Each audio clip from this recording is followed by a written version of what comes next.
자, 안녕하십니까? 네, 반갑습니다. 오늘 광복절이네요. 광복절, 또 오늘 해방절이기도 하고 어떻게 보면 자유절이죠. 일제의 강제 점령과 또 강제 지배를 통해 한 민족이 잃었던 그 자유를 회복한 날, 비참한 식민지 생활에서 정말 광야 방랑개 같은 35년 동안 한 민족이, 한 국가가 그 자유를 잃고 고통에 신음하다가 해방된 날, 어떻게 보면 우리가 지금 설교 주제가 지난 설교에 이어서 참된 자유 시리즈 두 번째 시간인데요. 오늘 설교 제목은 포로된 자에게 자유를, 이런 제목으로 우리가 갖고 있는 참된 자유에 대해서 한번 의미를 생각해 보도록 하겠습니다. 오늘 어쨌든 해방을 위해 이 땅에 사는 모든 사람들이 하나님의 형상을 닮은 인간으로서 그 존엄성을 존중받고 인권을 존중받고 그리고 자유롭게 살 수 있도록 고생하시고 또 순국하신 모든 애국 열사들을 기억하고 그들 앞에 고개 숙여 감사한 마음을 전합니다. 일본 제국주의에 나라를 잃은 지 110년 전 일이고 또 해방된 것이 76년 전 일입니다. 먼 얘기 같지만 우리가 성경 얘기할 때 3,000년 전, 4,000년 전 아브라함 얘기도 하지만 이 땅에서 110년 전에 얼마나 비참한 일이 있었고 자유를 잃은 것이 얼마나 고통스러웠는지 너무 잘 알거든요.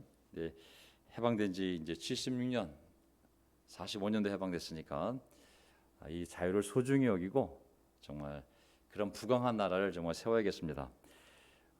강력한 나라에 속해 있으면 내가 자유인으로 살 수 있을 확률이 많지만 나라가 약해지면 다른 나라의 침략을 당해서 정말 고통을 당하지 않습니까? 영적으로 보면 우리가 마귀의 나라에 정말 붙잡혀 살다가 하나님의 나라에 들어오게 되어서 하나님의 자유와 하나님의 나라 안에서 자유인으로 살 수 있는 것에 대해서 너무나 감사하고요.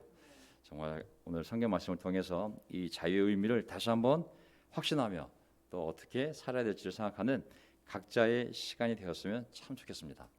저는 이 주제에 대해서 생각이 많았고 또 대학생 때부터 왜 데모를 했냐면 학생 운동을 했냐면 그 자유가 억압당했을 때, 인권이 유린당했을 때, 인간의 존엄성이 상실당했을 때 그것을 회복하기 위하여 데모를 했었거든요. 또 하나님을 믿는 자로서 또 목사로서 생각해 보면 결국은 무슨 일을 하는가? 마귀에게 포로된 자를 해방시키는 것. 그게 복음이고 그게 그 복음을 선포하는 것이 교회고 결국은 우리 삶의 목적인 거거든요. 그래서 오늘 설교 주제 하나님이 주신 참된 자유에 대하여 하나님이 주신 참된 자유에 대하여 두 번째 시간을 갖고자 합니다. 저는 미국 뉴스를 매일 봅니다. 도대체 그 나라에서 무슨 일이 벌어지는가? 요즘 뉴스를 보게 되면 제일 먼저 나오는 뉴스가 아프가니스탄 뉴스입니다. 아프가니스탄 탈레반 이야기입니다. 굉장히 심각합니다. 왜냐하면 10년 전쯤에 미국이 아프가니스탄에 들어가가지고 탈레반을 몰아내고 거기에 새로운 정권을 세워놨거든요. 그래서 스스로 너희 나라를 지키라고 이 무지막지한 이 과격한 이슬람주의자로부터 너희 백성을 잘 지키라고 그리고 그 자유를 잘 누리라고 정말 엄청난 무기, 엄청난 시스템, 엄청난 물자, 엄청난 원조를 해주고 이제 10년쯤 돼서 빠져나오려고 하는 거였거든요.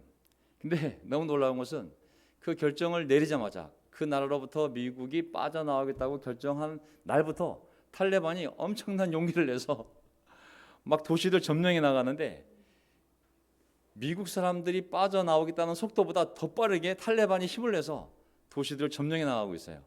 얼마큼 빨리 점령했냐면 지금 아프가니스탄의 그 도시 카불을 남겨놓고는 중요한 도시들이 다 탈레반이 너무 짧은 시간 안에 얼마나 빨리 점령했냐면 거기는 대사관, 미국 대사관 직원들부터 시작해서 서방 기자들 그 사람들이 빠져나올 시간이 확보된 상태에서 철수해야 되는데 너무 탈레반이 빨리 점령을 해가지고 지금 다시 미국 본토에서 해병대를 빨리 보내가지고 그 미국 사람들이 빠져나올 수 있는 길을 도와야 될 만큼 아주 절박한 상황이 되고 있습니다.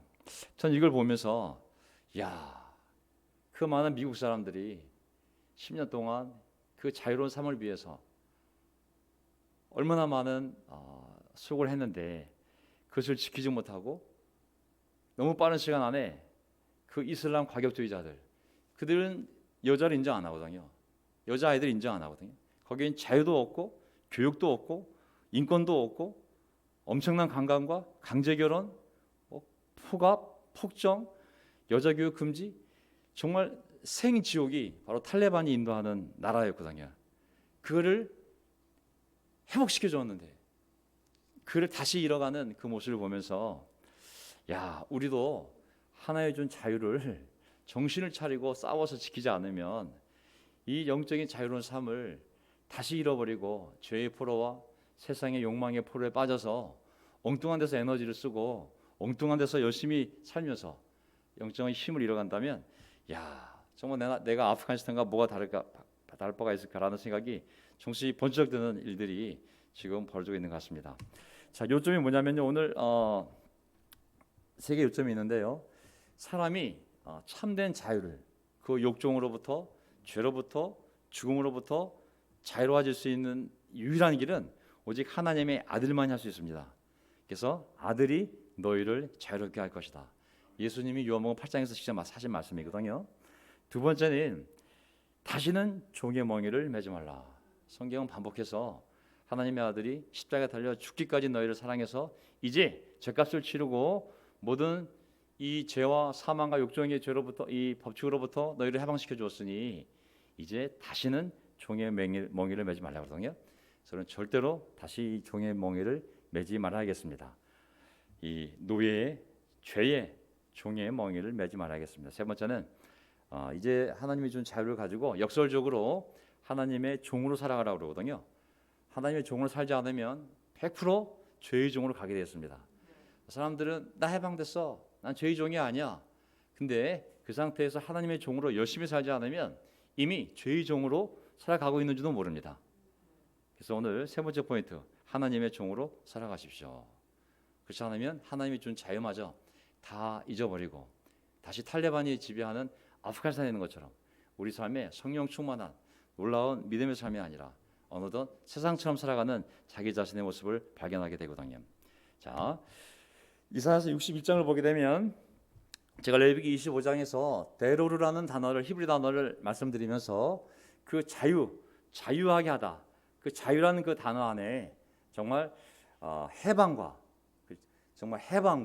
그리고 회복이라는 그런 중요한 주제가 그 안에 담겨 있다고 했습니다.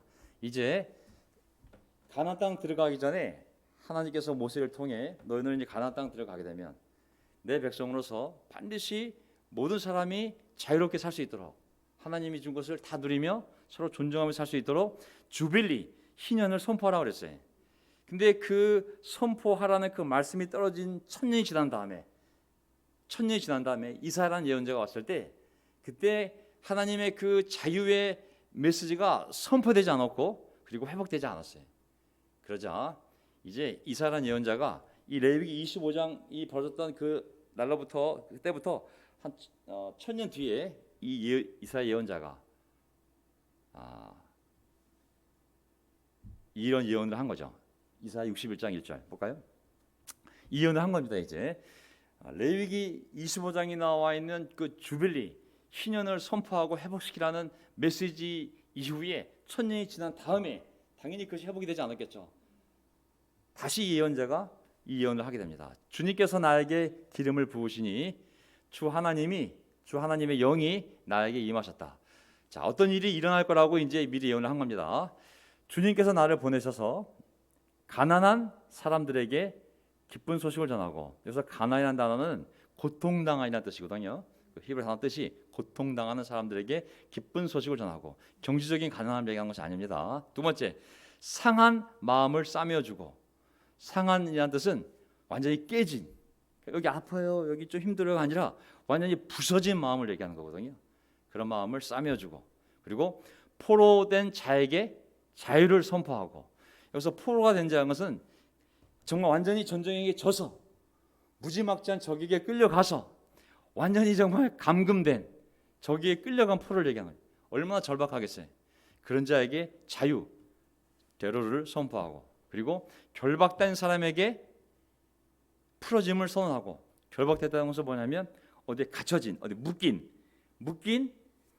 갇혀진, 감옥에 놓인 그런 의미거든요. 그런 사람에게 문을 열어주고, 감옥문을 열어주고 나가라고, 그리고 묶인 것을 풀어주는 거예요. 마음껏 나가라고 선언하고, 그리고 어떤 일을 하라고 하셨냐면 주님의 은혜의 해와 우리 하나님의 보복의 날을 선언하고 모든 슬퍼하는 사람들을 위로하게 하셨다.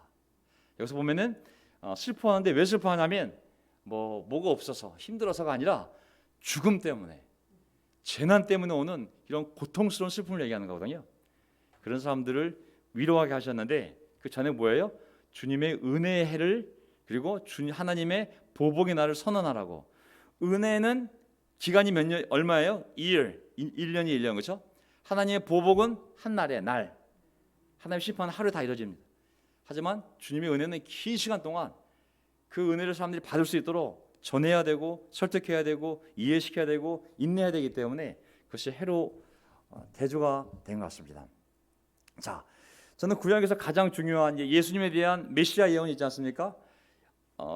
레위기 이후에 1000년 뒤에 이사야라는 예언자가 나타나서 이제 이루어지지 않은 하나님의 그 희년을 보면서 진짜 하나님이 다시 희년을 일으킬 거라고, 이 자유, 다시 하나님께서 이 사람들을 다시 자유롭게 할 거라고. 여기 보면은 그래서 그 일을 이룰 수 있도록 아까 이사야에 나와 있는 예수님의 그 모습에 대해서 설명하지 않았습니까? 그 예수님이 왜 오셔야 되는지 바로 이런 일을 하기 위해서 오실 거라고. 예수님 오시기 약 600년 전에 이 이사야라는 예언자가 이렇게 예언을 한 거예요. 가지고 하나님께서 어떤 사람에게 기름을 부어서 마셔, 기름 붓다. 왜? 어떤 일을 시키려고 기름을 부은 거예요. 그게 메시아예요. 주님의 영이 나에게 임하셨다. 메시아, 마셔, 기름 붓다. 어떤 일을 시키기 위해서 인정하는 거. 그래서 기름 부음 받은 자가 바로 메시아잖아요. 메시아가는 헬라어로 크리스토스, 그리스도. 그 사람이 와서 무엇을 하냐면 또 다른 희년을 선포할 거라고. 진짜 완전한 사람들의 그 자유와 회복을 선포할 거라고. 어떻게? 고통당한 사람들에게 정말 기쁜 소식을 전할 건데, 마음이 완전히 부서진 사람, 정말 삶에 대해서 마음이 완전히 부서진 사람들, 그 사람들 싸매해주고, 그리고 정말 적에게 뻑에 끌려서 공포 속에서 벌벌 떨며 갇혀있는 자에게는 돌아가라고 자유를, 레로르를 선포하고, 그리고 무엇인지 모르겠지만 결박되어 감옥에 있는 같은 사람들에게는 문을 열어주고 풀어줘서 하나님의 은혜를 선포하는 거거든요. 이것을 이루기 위해서 예수님이 이 이사야서 예언 600년 뒤에 바로 이 땅에 오셔서 제일 먼저 회당에 가서 어떤 구절을 사용했을까요? 바로 이 구절을 사용했겠죠. 얘들아, 이사야서 갖고 와봐. 거기 읽어봐. 뭐라고 예언되어 있어? 읽어봐. 그리고 나서 예수님이 그게 바로 나를 두고 한 얘기라고. 이제 나를 통해서 이 일이 일어나고 있다고 말씀을 하신 거거든요.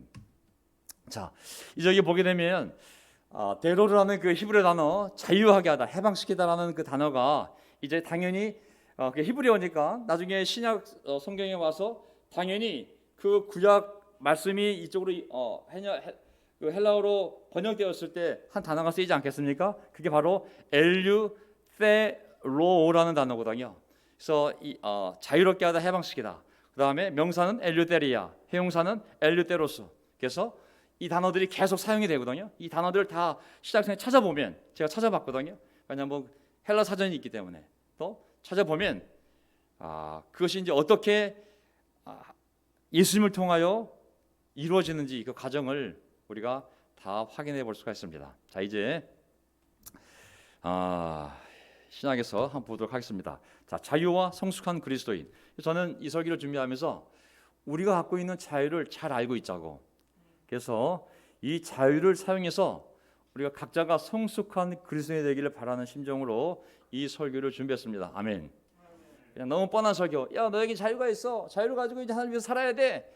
그런 너무나 당연한 교리적인 설교가 아니라 각자가 있는 자유, 이 교회 안에 있을 수 있는 자유, 나갈 수 있는 자유, 교회를 옮길 수 있는 자유, 목사를 선택할 수 있는 자유, 떠날 수 있는 자유, 내가 뭘 할 수 있는 자유, 예배에 올 수 있는 자유, 예배 오지 않아요. 오늘 우리가 정부가 몇 명까지 허락했어요? 10명까지 허락해 줬어요. 10명까지 모여야 된다. 우리 몇 명 왔어요? 7명 왔어요. 각자 자유를 사용한 거죠. 우리 다 각자가 자유가 있는 거예요. 그래서 우리는 자유를 잘하면 누구를 불행할 필요도 없고, 이 자유를 가지고 잘 활용하면 굉장히 성숙한 제자가 될 수 있는 거고, 이 자유를 모르고 수동적으로 살면 결국은 누구를 불행하거나 결국은 미성숙한 그릇을 살 수밖에 없거든요. 그래서 우리가 각자의 삶에 대해서 각자가 주어져 있는 하나님이 준 이 자유를 가지고 내 인생을 스스로 개척해 나가는 성숙한 그리스도인이 되어야겠습니다. 자, 누가복음 4장을 보게 되면 예수님이 당연히 이사야 뒤 600년 뒤에 오셔서 자기를 설명할 때 어떤 구절을 설명하겠어요? 이사야 그 구절을 사용하겠죠. 16절 예수께서 꼭 그 자라나신 곳 나사렛에 이르러 안식일에 늘 하시던 대로 회당에 들어가서 성경을 읽으려고 서심해. 제가 개정 개혁으로 자 선지자 이사야 글을 드리거늘 책을 펴서 이렇게 기록된 데를 찾으시니, 이사야서를, 이사야 책을 두루마리를 쭉 펴서 딱 자기와 관련된 그 구절을 찾아낸 거예요. 찾으시니 곧 주의 성령이 내게 임하였으니, 아까 이사야서 61장 말씀이 이는 가난한 자에게, 고통받는 자에게 기쁜 소식을 전하게 하시려고 내게 기름을 부으시고 메시아 나를 보내사 포로된 자에게 자유를, 눈먼 자에게 다시 보게 함을 전파하며 눌린 자를 자유롭게 하고 주의 은혜의 해를 전파하게 하려 하심이라 하였더라. 그 구절을 읽으면서 야, 이게 나라고, 내가 온 이유라고. 그러면서 오늘 첫 번째 포인트, 아들이 너희를 자유롭게 할 것이다 라는 제가네요. 그러면서 20절 보세요. 그 다음 구절, 예수님께서 두루마리를 말아 시중 드는 이에게 돌려주시고 자리에 앉으시니 회당에 있던 모든 사람의 눈이 예수님을 주시하였다. 그 말씀을 그래, 뭘 얘기하려고 그래 당신이? 그랬더니 예수께서 그들에게 말씀하셨다. 오늘 이 성경 말씀이 너희가 듣는 가운데서 이루어졌다. 너희가 듣는 가운데 이루어졌다고. 그게 누구냐고? 나라고. 하나님께서 나에게 기름 부으셔서 나를 보내서 이 고통받는 사람들에게 기쁜 소리를 전하겠다고. 이게 십자가에 대해서 사람들의 멸시, 예수님이 다 멸시당함, 외면당함, 무시당함, 고통당함, 병고, 이거 다 뭐겠어요? 사람들의 이런 고통을 십자가에 지고 사람들을 그것으로 해방시키기 위하여 내가 죽노라. 예수님의 삶이 이 말씀을 성취하는 가장 그 정점이 예수님의 십자가잖아요. 그래서 오늘 이 성경 말씀이 너희가 듣는 가운데서 이루어졌다. 엄청난 선물. 내가 너희를 회복시키고 자유롭게 할 수 있는 유일한 자라고. 모든 성경은 그 자유에 대해서, 그 네로로 그 회복에 대해서 예언하고 있는데 그 예언의 성취가 나라고. 나를 통해서 지금 이 말씀들이 다 이루어지고 있는 거라고. 이제 하나님의 은혜의 때가 선포되고 있다고. 나를 믿고 너희의 삶을 회복시키고 너의 죄와 욕망과 사망의 공포 속에서 해방되고 이제 자유롭게 하나님을 믿고 사랑할 수 있는 놀라운 시대가 온 거라고. 메시아 시대가. 그를 말씀하고 다니신 거거든요. 그래서 이제 요한복음 8장을 보게 되면 32절, 그리고 너희는 진리를 알게 될 것이며 진리가 너희를 자유롭게 할 것이다. 엘루테로. 자, 너희를 자유롭게 하는데 어떻게? 진리가. 그 진리가 누구냐면 나라는 거예요. 예수 그리스도 나라는 거예요. 33절, 그들은 예수께 말하였다. 우리는 아브라함의 자손이라 아무에게도 종노릇한 일이 없는데 당신은 어찌하여 우리가 자유롭게 될 것이라고 말합니까? 야, 우리는 종노릇한 적이 없어. 우리는 아브라함 후손이야. 우리 이미 자유인이야. 우리가 무슨 또 자유롭게 돼? 종노릇하고 있지를 않은데. 예수님이 뭐라고 하셨냐면 예수께서 대답하셨다. 내가 진정으로 너에게 말한다. 죄를 짓는 사람은 다 죄의 종이다. 아멘. 유대인들은 육체적인 자유, 나 자유인이야, 나 종 아니야, 나 노예 아니야. 정치적인, 경제적인, 그리고 이런 육체적인 자유를 얘기하지만 예수님은 영적인 얘기한 거거든요. 죄를 짓는 사람은 다 죄의 종이다. 종은 언제까지나 집에 머물러 있지 못하지만 아들은 언제까지나 머물러 있다. 그러므로 36절, 요한복음 8장 36절, 그러므로 아들이 너희를 자유롭게 하면, 아까 뭐라 그랬어요? 진리가 너희를 자유롭게 한다고 그랬잖아요. 근데 여기서는 이제 아들이 너희를 자유롭게 하면, 결국은 뭐겠어요? 진리는 하나님의 아들인 거예요. 하나님의 아들이 진리인 거예요. 너희는 참으로 자유롭게 될 것이다. 오직 하나님의 아들을 통해서만 자유하실 수 있는, 인간의 영혼은 죄로부터, 사망으로부터, 모든 두려움으로부터, 우리를 구속하는 모든 것으로부터 자유로워질 수 있는 유일한 길은 바로 하나님의 아들 진리인 것이죠. 아멘. 네. 두 번째, 다시는 종의 멍에를 매지 말라. 자, 하나님의 아들을 통해서 우리가 이제 자유를 다 얻었습니다. 우리가 세례받을 때 다 일어난 사건들입니다. 그렇다면 이제 우리는 어떻게 살 것인가? 이 자유를 가지고 어떻게 살 것인가? 다시는 종의 멍에를 매지 말라는 거죠. 자, 갈라디아서 5장 1절, 그리스도께서 우리를 자유케 하려고 자유를 주셨으니 그러므로 굳세게 서서 다시는 종의 멍에를 매지 말라. 제가 중요한 단어들을 헬라사를 찾아봐가지고 가로쳐서 놓은 거거든요. 정확하게 단어 표현이 뭔지를 보기 위해서. 자, 그리스도께서 우리로 자유를 주시려고, 자유케 하려고 자유를 주셨으니 그러므로 굳세게 서서 다시는 종의 멍에를 매지 말라. 다시 옛날 삶으로 돌아가면 안 되는 것이죠. 근데 우리 육신은 100% 자동적으로 가만히 놔두면 옛날로 돌아가게 되어 있습니다. 그러나 100% 전자동에 굳이 옛날로 돌아가려고 노력하지 않아도 됩니다. 영적으로 살려고 싸우지 않으면 저절로 옛날 삶으로 돌아가게 되었습니다. 성경은 우리에게 굳세게 서서 다시는 종의 멍에를 매지 말라. 첫째, 이 자유를 통해서 할 일은 뭐냐면 다시는 종의 멍에를 매면 안 되는 것이죠. 내가 언제 종의 멍에를 맸어? 지금부터 설명하는 겁니다. 첫째, 죄의 종로로서부터의 자유를 입고요. 첫째, 죄의 종로로부터 자유롭게 됐기 때문에 다시 죄의 종이 되면 안 되는 것이죠. 자, 로마서 6장 6절, 우리가 알거니와 우리의 옛사람, 세례받기 전에 옛사람이 예수와 함께 십자가에 못 박힌 것은 죄의 몸이 죽어 다시는 우리가 죄에게 종로로 타지 아니하려 함이니 나와 있잖아요. 그렇죠? 우리가 세례받을 때 영적으로 보면 우리 죄의 몸도 예수님과 함께 십자가에 달려 죽은 거라고. 나왔을 때 예수님이 부활한 것처럼 우리가 물속에 나왔을 때 완전히 새 사람이 되어서 나온 것이라고. 그러니 다시는 죄에게 종로로 하지 말라고. 다시는 죄에게 종로로 타지 말라고. 우리에게 준 자유, 첫째, 죄의 종로로부터의 자유구덩이. 두 번째, 죽음의 두려움의 종로로부터의 자유. 히브리서 12장 5절을 보게 되면 또 죽기를 무서워함으로, 제가 왜 개정기억 옛날 딱딱한 버전을 쓰냐면 이게 문자 번역을 했기 때문에 일관성이 있어요. 일관성. 그래서 똑같은 표현을 찾아냈는데 개정기억이 더 정확할 때가 있거든요. 그래서 보세요. 또 죽기를 무서워함으로, 사람이 다 죽기를 무서워하잖아요. 한평생 매여 종로로 타는 모든 자들 놓아주려 하심이니, 놓아주다, 자유롭게 하다. 그러니까 우리가 세례받을 때 우리 옛사람이 죽었기 때문에 더 이상 죽음이 없어요. 이미 죽었어. 남은 건 뭐야? 이제 영적으로 부활하는 것만 남았어. 잠깐 잠들면 바로 깨서 새로운 몸을 입고 영원히 살아. 안 믿는 사람들이나 죽음이 두렵지, 우리는 이미 죽음을 이긴 자들이기 때문에, 이미 십자가에서 죽었기 때문에 우리는 새 몸을 입는 순간이 육체적인 마지막 순간인 거거든요. 그래서 그 죽음으로부터 벗어난 거거든요. 이것은 우리의 믿음에 달려 있어요. 믿는다면 두려움을 이길 수 있고, 믿지 않는다면 백날 세례 받았어도 아직도 죽음의 종로 타며 살고 있겠죠. 세 번째, 저는 세례 받을 때 제일 좋았던 것이 바로 이 죽음의 공부로부터의 자유로웠던 것이죠. 아, 이젠 죽어도 내가 지옥까지 가냐 하고, 죽으면 영원한 몸을 입는구나. 잠깐 눈만 감으면 나는 새로운 영적인 삶이 더 펼쳐지는구나. 죽음이 인생의 마지막이 아니라 영적인 놀라운 축복을 받기 위한 출발점이 된다고 생각하니까 죽음을 이겨낼 수 있는 힘이 생긴 것이죠. 세 번째, 세상 초등 학문의 종로에서부터의 자유.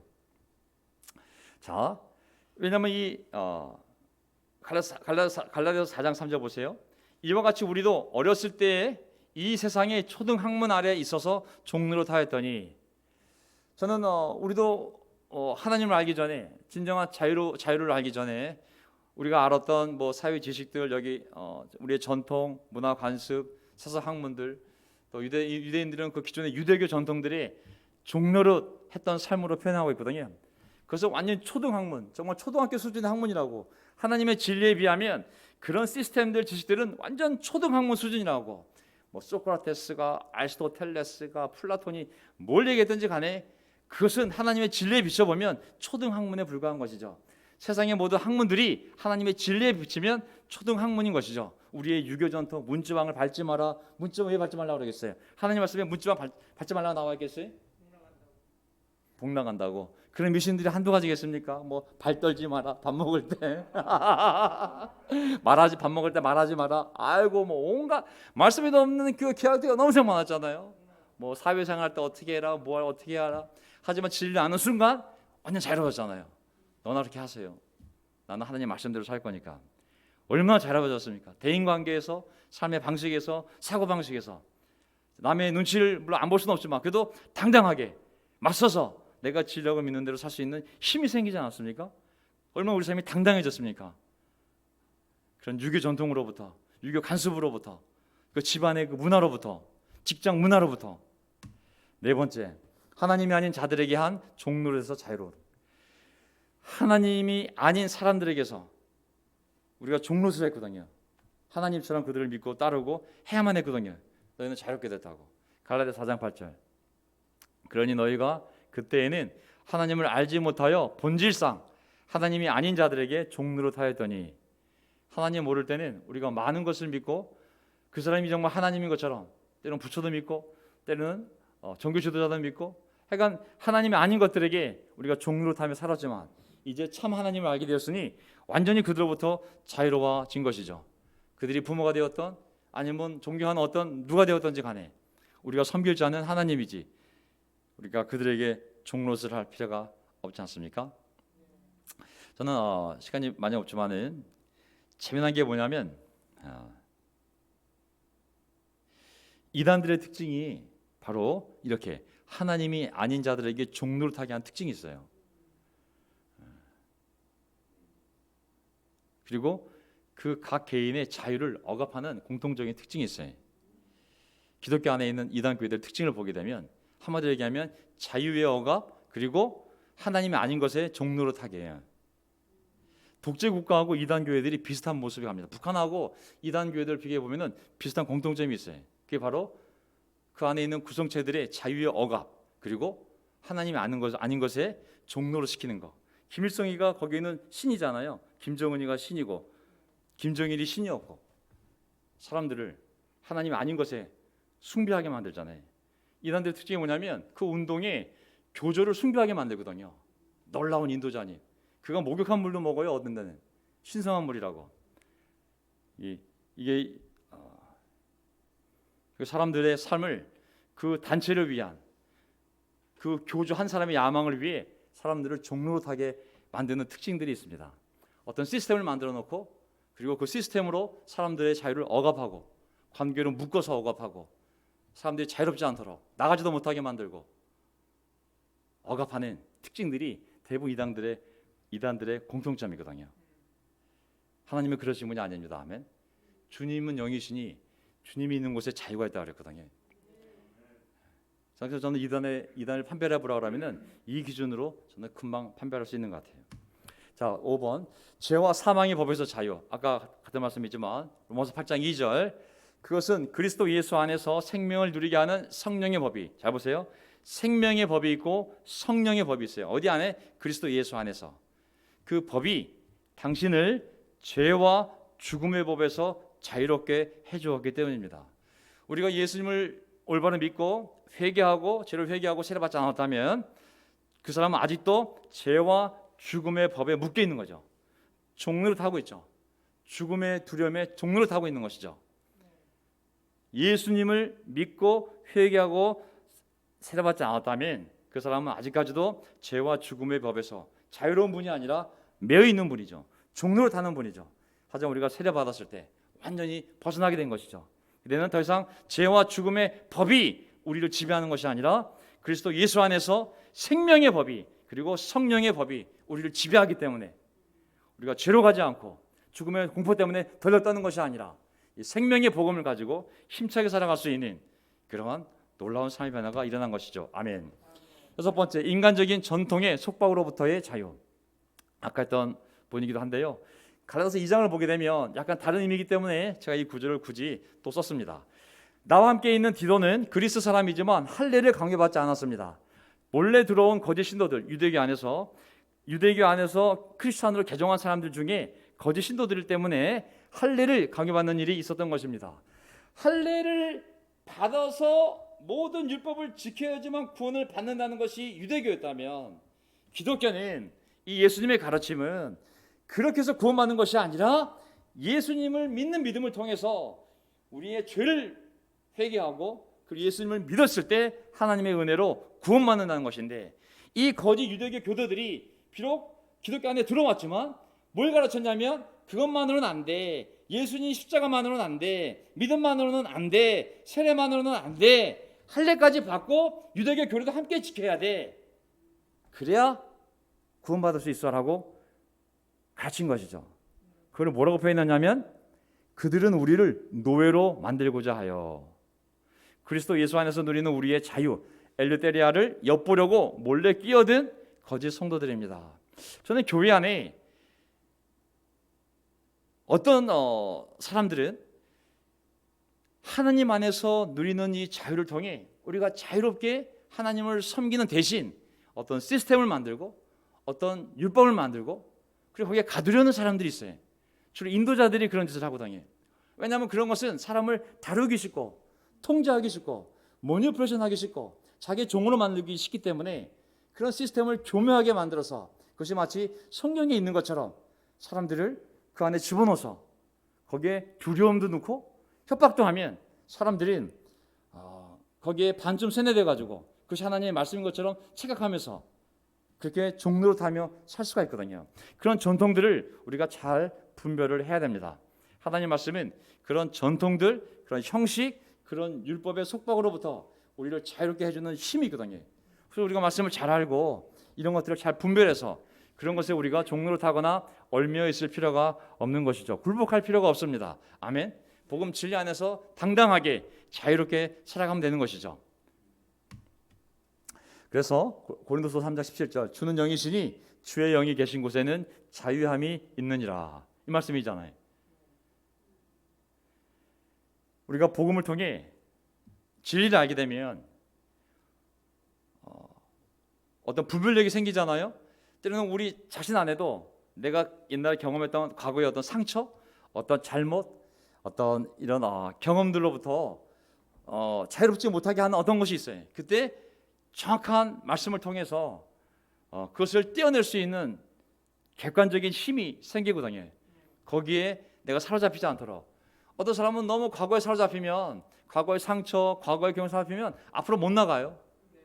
아니 복음을 밀고 나가야지. 상처에 지배당하면 그게 무슨 삶이겠어요. 그 상처에 종로를 타는 사람이요, 과거의 경험에 종로를 타는 사람이잖아요.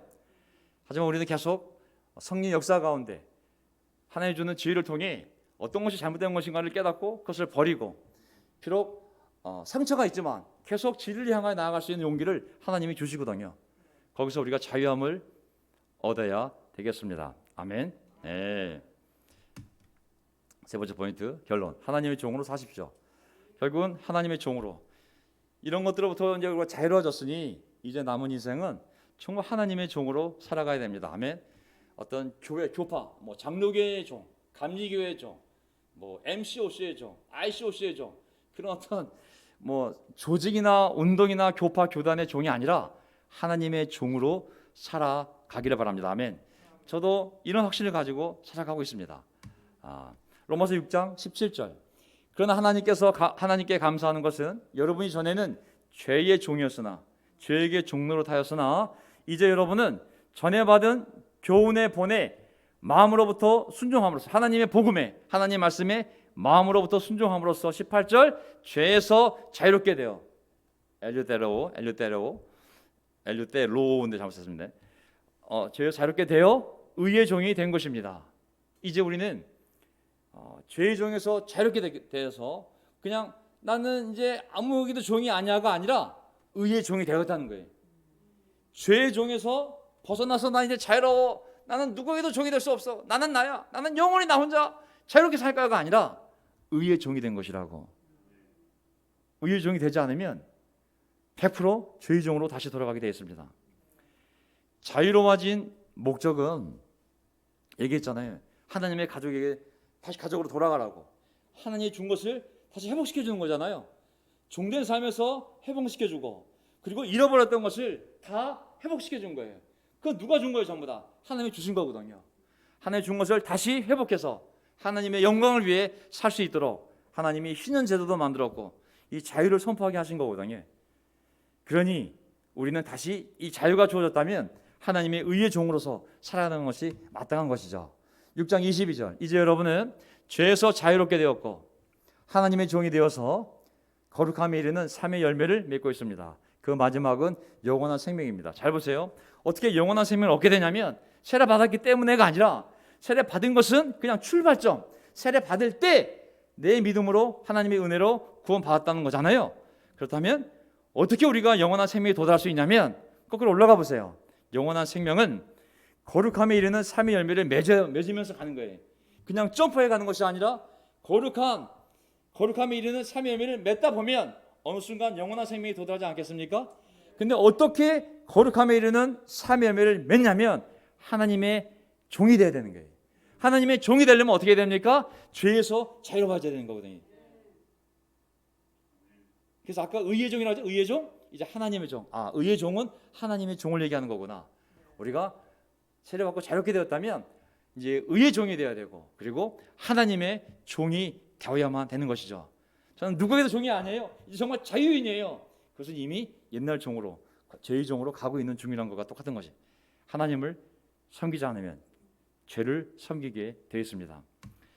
자, 갈라디아서 5장 13절, 형제자매 여러분, 하나님께서는 여러분을 부르셔서 자유를 누리게 하셨습니다. 맞죠? 하나님께서 여러분 부르셔서 회개시켜 주시고 믿게 해주시고 세례받게 해주셔서 우리에게 자유를, 엘유테리아를 누리게 하셨습니다. 그러나 여러분은 그 자유를 육체의 욕망, 우리가 그 전에 배웠던 인간의 욕망, 에피드미아를 만족시키는 구실로 삼지 말고, 육체의 욕망을 만족시키는 구실로 삼지 말고 사랑으로 서로 섬기십시오. 그래서 우리가 이 자유를 가지고 서로 사랑으로 섬기려 노력하지 않으면 다시 어떻게 됩니까? 육체의 욕망을 만족시키는 대로 이 자유가 쓰게 되어 있습니다. 이게 딱 두 개예요. 하나님의 종인지 마귀의 종인지, 죄의 종인지 의의 종인지, 하나님을 섬기는지 내 육신을 섬기는지, 사랑으로 서로 섬기며 이 자유를 쓰는지, 아니면 육체의 욕망을 만족시키는 구실로 갈 것인지, 방향이 두 개밖에 없거든요. 영적으로 살려고 싸우지 않으면 탈레반이 다시 아프간 도시들을 다시 점령하여 그 무지막지한 철권 통치를 시작하는 것처럼 마귀가 다시 우리의 마음을 점령해서 하나 둘씩 점령해 나가면서 다시 옛날 육체의 종으로, 욕망의 종으로, 죄의 종으로 우리를 끌고 가는 건 시간 문제거든요. 그래서 정신을 바짝 차려야 됩니다. 아멘.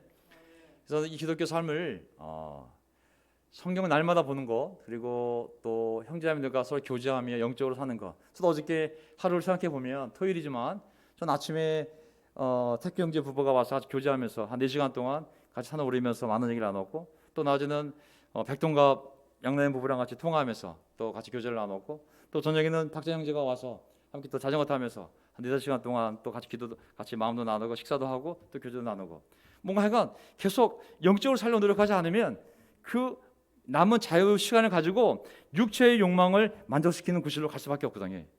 그래서 정말 정신을 잘 차리고 영적으로 자기 스스로를 끌고 갈 수 있는 성숙함이 만들어져야 됩니다. 이게 안 만들어지면 또 교회가 통제해야 돼요. 모든 사람 줌으로 들어오세요. 자, 댓글 남기세요. 한 명도 빠지지 마시고. 그리고 주중예배 때 돌아가면서 다 나오세요. 자, 통제하면 통제할수록 우리의 이 보이는 모습은 더 경건한 모양은 있을지 모르지만, 하지만 그것이 성숙을 의미하지 않거든요. 저도 제가 제일 싫은 게 사람을 강요하는 거, 자발적인 것이 아니라 율법적으로 가는 것이거든요. 왜냐하면 이 교회가 그렇게 하다가 많이 무너졌었거든요. 근데 똑같은 길을 가면 또 무너지지 않겠어요? 그러니 이젠 자발적으로 가야 되는 거예요.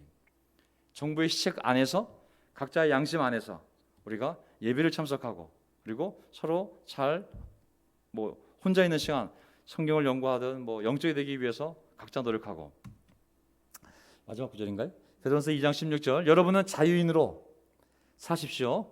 당연히 자유인으로 살아야죠. 하나님 우리를 자유롭게 해줬는데. 그러나 그 자유를 악을 행하는 구실로 쓰지 말고, 그 자유를 악을 행하는 구실로 쓰지 말고 하나님의 종으로 사십시오. 사도 바울도 사도 베드로도 너희들은 자유인이라고. 하지만 그 자유를 잘 쓰라고. 하나님의 종으로 살아가는데 그 자유를 쓰라고 얘기하고 있습니다. 자, 다시 원점으로 돌아오게 되면요, 이사야 61장 1절이 예수님이 이 땅에 오신 이유이기도 하지만 또 우리가 앞으로 해나가야 될 삶의 방향성인 거거든요. 자, 많은 사람들이 욕망의 포로, 죄의 포로, 죽음의 포로로 살아가지 않습니까? 그런 사람들에게 자유를 선포하고, 그리고 그러한 포로된 사람들은 전부 묶여 있어요. 그들의 영혼이 돈에 묶여 있고, 직장에 묶여 있고, 욕망에 묶여 있고, 죄에 묶여 있거든요. 그런 사람들에게 그를 풀어주라고, 놓아주라고, 그리고 하나님의 은혜를 선포하라고. 이제 너희는 이 죄로부터 벗어나서 정말 자유롭게 선한 일을 하며 하나님 안에서 살 수 있는 기회가 너에게 주어졌다고. 예수님을 믿기만 하면 된다고. 그리고 회개하면 된다고. 그리고 교회 안에 들어와서 함께 서로 격려하며 우리가 함께 살아가면 된다고. 완전히 새로운 생활 방식이 이제 우리에게 주어진 것이라고. 이것을 우리가 선포해야 할 일이 우리에게 남아있는 줄 믿습니다. 아멘.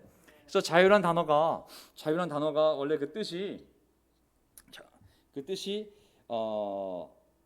거침없이 흐르는 물이라고 했었거든요. 그 히브리어로 자유란 단어의 뜻이 뭐냐면 거침없이, 막힘없이 흐르는 물에 비유했어요. 그러면 우리에게 주어진 정말 자유로운 삶은 무엇이냐 생각해 본다면 하나님을 위해 거침없이 사는 삶. 이게 가장 좋은 표현 같아요. 하나님을 위해 거침없이 사는 삶. 뭐 교파, 교단을 떠나서, 그리고 그것이 주님이 주신 참 자유임을 알고 이 자유를 그 목적과 방향을 위해서 향해서 쓰는 삶. 이게 정말 가장 멋진 자유로운 자유인으로서의 삶이 아닐까요? 왜 이 교회가 세워졌을까요? 그것은 온리처치를 세우려고 세운 것이 아니거든요. 인간이 만든 신조, 인간이 만든 신학, 인간이 만든 교파, 교단, 이런 전통, 율법, 형식을 깨고 오직 하나님만을 섬기며 살겠다는 그러한 정신이 바로 이 그리스도의 교회라는 교회를 만든 거거든요. 근데 그 정신을 잃어버리게 되면 이 교회는 털랭이 교회가 되는 거죠. 본 정신을 잃어버렸기 때문에 모든 제자라면 나와야 됩니다, 해야 됩니다, 이런 형식으로 가면 이미 교회의 기본 정신을 잃어버리게 되는 거거든요. 굳이 이 교회에 있을 이유가 없는 것이죠. 자, 하나님을 위해 거침없이 사는 삶, 그것이 주님이 주신 참 자유이다. 타락한 욕망의 지배에서 벗어나 내 영혼이 너무 자유롭게 어떤 충동이 와.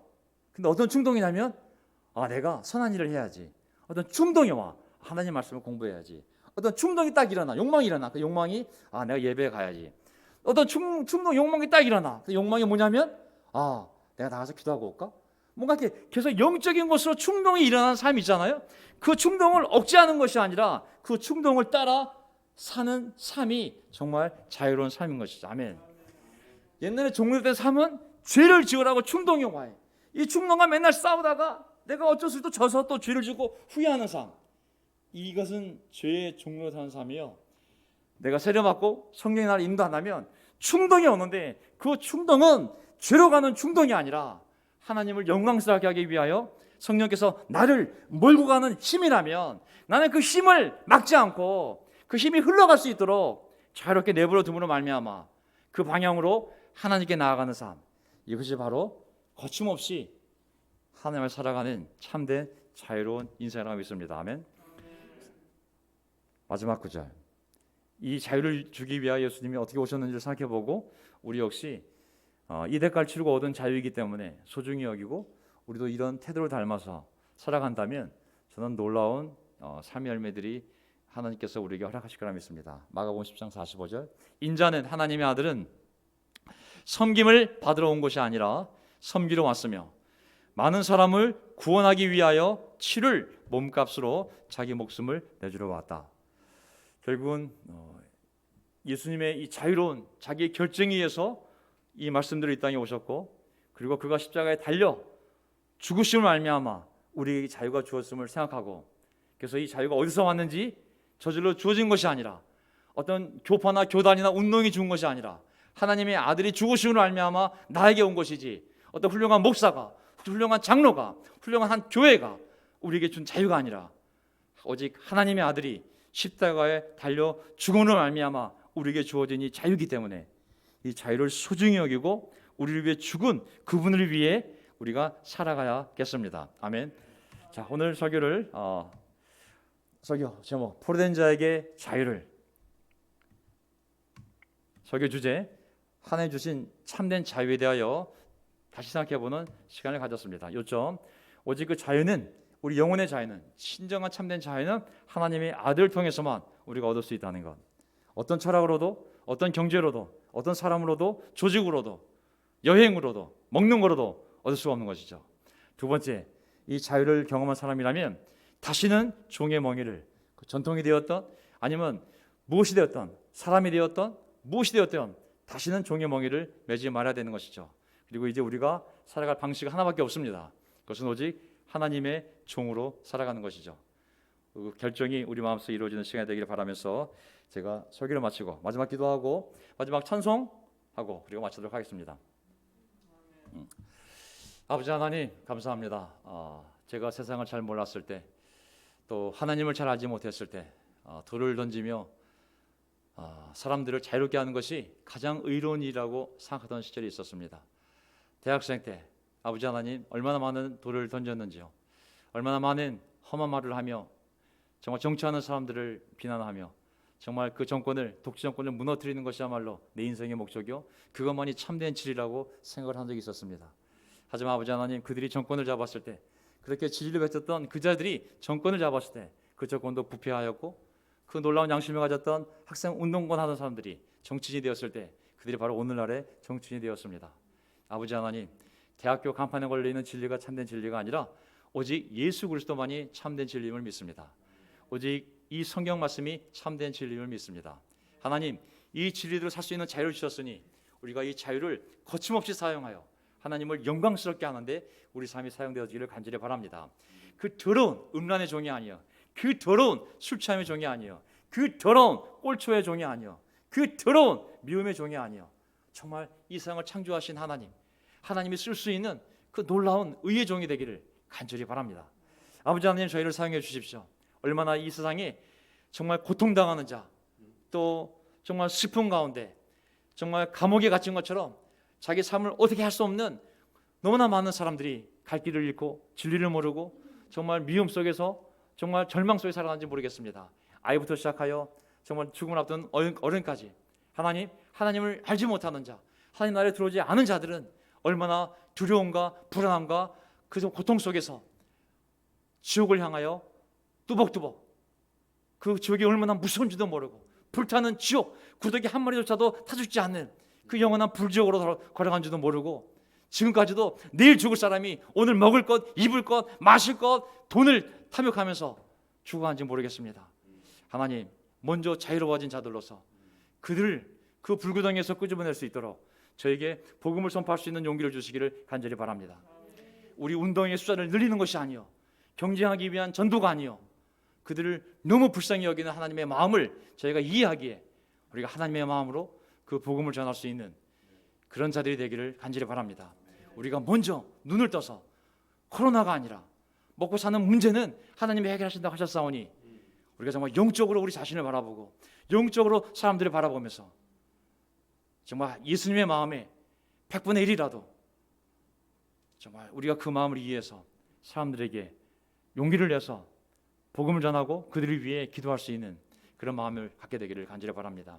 오늘 이 시간 주님 안에서 자유로워진 이 영들이 모여서 함께 예배드릴 수 있는 이 특권을 주시면 너무 감사드리고, 혹시 이 설교를 듣는 자 가운데, 오늘 이 예배를 드리는 자 가운데 이런 자유로움을 느끼지 못한다면 어디서부터 그 자유를 상실했는지를 깨닫게 하셔서, 어디서 떨어졌는지를 생각하셔서 회개하게 하시고, 회개하지 않는다면 얼마나 무서운 고통이 그 자신과 그 배우자와 그 자녀들과 후손들에게 이르는지를 그가 깨닫게 하셔서 회개하고 하나님 안으로 돌아오기를 간절히 기도합니다. 이 멋진 예배를 주신 하나님께 감사드리며 예수님의 이름으로 기도합니다. 아멘.